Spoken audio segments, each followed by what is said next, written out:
കിടന്നേ? എന്തിനാ ഇവിടെ കിടന്നേ? അപ്പുന്റെ കൂടെ അല്ലാതെ പിന്നെ എവിടെ ഞാൻ കിടക്കേണ്ടത്?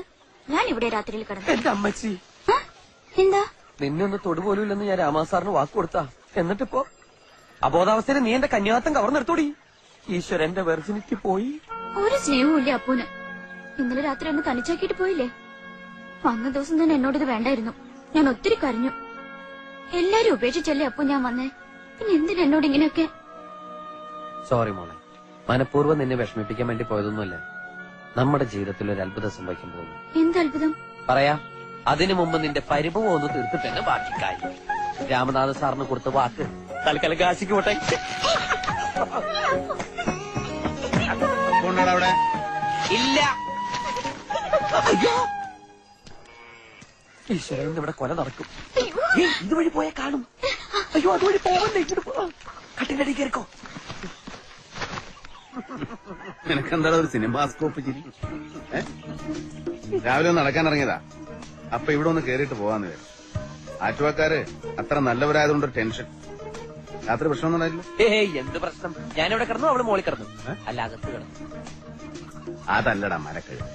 ആ ആന്റണി സംഘവും ഒന്നും വല്ല കുഴപ്പമുണ്ടാക്കിയെന്ന് ചോദിച്ചാ നീ അവളോട് കാര്യം പറഞ്ഞു.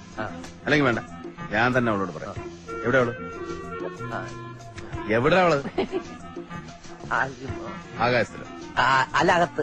എന്തേ അവള്? ഷേവ് ചെയ്യാ. അല്ല, പല്ലേക്കണോ? നീ അവളെന്ന് വിളിച്ച? ഇപ്പൊ പറ്റില്ല. എന്താ പറ്റുക? വേറെ ചില പ്രശ്നമുണ്ട്. ഇപ്പൊ പറ്റില്ല. എന്താ പ്രശ്നം? ഇപ്പൊ പറ്റില്ല എന്ന് പറഞ്ഞു. എന്താണ് പ്രശ്നം? ബാത്റൂമില്ല. എന്നാ നേരത്തെ പറഞ്ഞു തൊലച്ചൂടെ?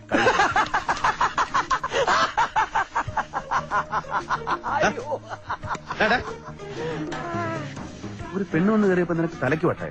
വട്ടായ? എനിക്കും അങ്ങനെ തോന്നാ. ആകപ്പാടെ ഒരു പരിഭ്രാന്തി. വെറുതെ ചിരിക്കാനും കരയാനും അങ്ങോട്ട് തോന്നുക. ഇതിനാണ് സാർ വട്ടെന്ന് പറയാ? ഇതിനും വട്ടെന്ന് പറയാറുണ്ട്.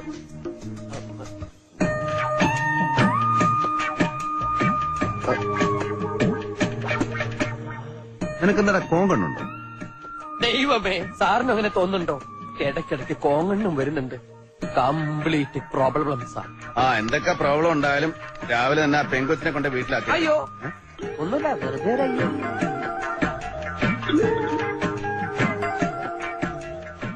പെണ്ണ് കട്ടിലടിക്കണമെന്ന് വിഷമിക്കുന്നുണ്ടാവില്ലേ? അതെ. സാറെന്താ പറഞ്ഞേ? ഒന്നാമത് നീ അവളെ വളച്ചൊരു പരുവത്തിലാക്കി. കട്ടിലടി കിടന്ന് ഇനിയും വളഞ്ഞ അരിവാള് പോലെ ഒരു ഭംഗി ഉണ്ടാവില്ല. എന്നിട്ട് പോകാൻ പറയണം അവളോട്. ഇറങ്ങി പോരെ, കണ്ടുപിടിച്ച് കൊണ്ടാക്കിയിട്ട് എന്നെ ഒന്ന് വിളിക്കണം.